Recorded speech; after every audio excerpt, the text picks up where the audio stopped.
அனைவருக்கும் வணக்கம். இன்று நமது காணொலியில என்ன விஷயத்தை பார்க்க போறோம்னா 2026 சட்டமன்ற தேர்தல் தாங்க. சட்டமன்ற தேர்தல் என்ன புது விஷயம் பாக்குறீங்களா? சட்டமன்ற தேர்தலில் தனிச்சு போட்டியிட போறாங்கன்னு ஒரு பெரிய அறிவிப்பு மாதிரி வரை வந்துகிட்டு இருக்குது. அது என்ன சொல்றதுன்னு நீங்க பாக்குறீங்களா? நாம் தமிழர் கட்சி தனித்து போட்டியிட எல்லாருக்கும் தெரிஞ்ச விஷயம் தான். திமுகவும் தனித்து போட்டியிடுறதுக்கு பெரும் முனைப்பை காட்டி கொண்டு வந்துகிட்டு இருக்கு. அதை சம்பந்தமா ஒரு மிகப்பெரிய ஆலோசனையே இங்க வந்து நடந்துகிட்டு இருக்குது. அதாவது நடந்து முடிந்த பாராளுமன்ற தேர்தல் 40க்கு 40 திமுக கூட்டணி வலுவான ஆட்சி அமைச்சு வெற்றி பெற்றாங்க. இருந்தாலும் அதோட வெற்றியை அவங்களால முறையாவே கொண்டாட முடியலதாங்க சொல்லணும். என்ன சொல்றோம் பாக்குறீங்களா? காங்கிரஸ் கட்சியுடைய தலைவர் மதிப்புக்குரிய அண்ணன் செல்லப்பருந்தை அவர் தலைமையில் நடந்து கொண்ட ஒரு கலந்தாய்வுல கூட சிவகங்கை தொகுதி எம்பி அண்ணன் அவர்கள் என்ன சொல்லியிருக்காங்கன்னா, நம்ம அடுத்து நடக்க போற சட்டசபை தேர்தலில் திமுக கூட்டணி ஆட்சி அமைச்சு நம்ம வெற்றி பெற்றோம்னா நம்மளுக்கும் அமைச்சர் பதவி வேணும், அமைச்சரால நம்மளுக்கும் இடம் வேணும்ட்டு வலுவா கேட்டுக்கிட்டு வர்றாங்க. அந்த கருத்தை திமுக அறிவாலயத்துல அதை பரவாயில்ல பேசி கொண்டிருக்கும் போது அப்படியே அடங்கிடுவாங்கன்னு பார்த்தா, காங்கிரஸ் கட்சியோட முன்னாள் தலைவரும் அவருடைய கருத்தை நான் ஏற்கிறேன் அப்படின்னு சொல்லி ஒரு இது பரபரப்பை கிளப்பிவிட்டதுனால அறிவாலய மக்கள் ரொம்ப பரவலா அதை பத்தி சிந்திச்சு கொண்டு வர்றாங்க.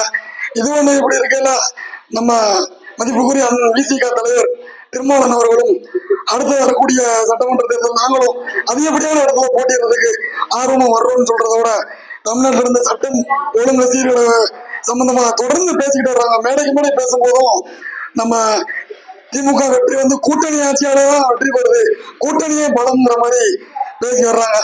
இதே சம்பந்தமா நம்ம மக்கள் அறிவாலய மக்கள் என்ன சொல்றாங்க, உங்களுக்கு பாவம் இருக்கமே இல்லையா, இதே இல்லையா, நீங்க என்னதான் கூட்டணி பலமா இருந்தாலும் எங்களோட ஆட்சி அதிகாரம், எங்களுடைய பணபலம், நாங்க ஒவ்வொரு வாக்குச்சாவடியிலையும் ஒவ்வொரு வாக்குச்சாவடியோட தெருவுலையும் நாங்களாக ஒரு கூடாரத்தை போட்டு நாங்க ஒரு 500, 1000, 2000 கொடுத்து கோழி பிரியாணி எது தேவையோ பொழுது உங்கள்கிட்டங்கிறதெல்லாம் கொடுத்து உங்களுக்கு நாங்கள் தான் ஓட்டு கேட்டனாலதான் தான் நீங்க எங்களுக்கு இப்படி எங்களுடைய வெற்றியை வந்து நீங்க முழுசா ஏற்றுக்கலாமா, எங்களுக்கு ஒண்ணு 5000 நீங்க கொடுக்க வேண்டாமான்னு பதற நேரத்துல அனைவரும் எங்களுக்கு வந்து கூட்டணியில் இடம் வேணும் இவங்களும் பேச ஆரம்பிச்சோடனே கூட்டணியில் கம்யூனிஸ்ட் கட்சி முதற்கொண்டு தொடர்ந்து எல்லாருமே கூட்டணியில் அதிகப்படியான இடம் வேணும், அமைச்சர்கள் இடம் வேணும் தொடர்ந்து பேசிக்கிட்டே வர்றதுனால திமுக வட்டாரங்கள் இதில் அதிர்ச்சி அடைந்து அண்ணன் உதயநிதி அமைச்சர் அவர்கள் தலைமையில ஒரு 5 பேர் கொண்ட ஒருங்கிணைந்த குழு, அண்ணன் தங்கம் தென்னரசு, அண்ணன் RS பாரதி இவங்க தலைமையில ஒரு குழு அமைச்சு இது சம்பந்தமா தீவிரமா ஒரு கலந்தாய்வு நடத்திட்டு வராங்க.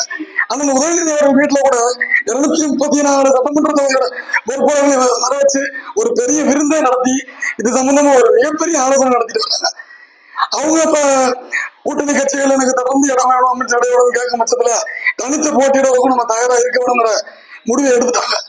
அதன் அடிப்படையில தான் என்னவோ இப்போ வந்து தொடர்ந்து நம்ம இப்பயே தேர்தல் ஆரம்பிட்டு அவங்க தனித்து போட்டியிட ஆரம்பிச்சுட்டாங்கன்னா ஏற்கனவே தனித்து வருவா தொடர்ந்து 4வது முறையாக போட்டி போட்டுள்ள நம்ம நாம் தமிழர் கட்சி அடுத்த 5வது முறையும் போட்டி போடும்.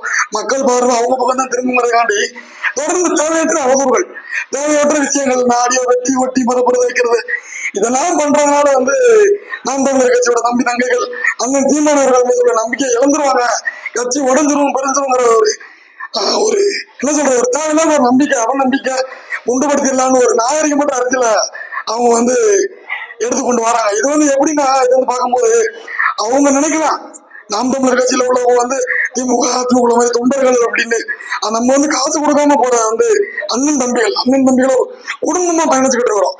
அண்ணன் சீமானவர்கள் மீது உள்ள நம்பிக்கை வந்து அவ்வளவு சீக்கிரமா தம்பி தங்கைகள் மேல வந்து குறையாது. அது எப்படிப்பட்ட நம்பிக்கைன்னு பாத்தீங்கன்னா, ஒரு பறவை இருக்குதுங்க, ஒரு பறவை பறக்குது, பறந்து போகும்போது இறகு அடி பறக்கும் போது ஒரு மரத்துல வந்து ஒரு கிளையில உட்காருது, அந்த கிளை ஒடிஞ்சு போற நிலைமையில இருந்தாலும் அந்த பறவை அந்த கிளையில உட்காரும்.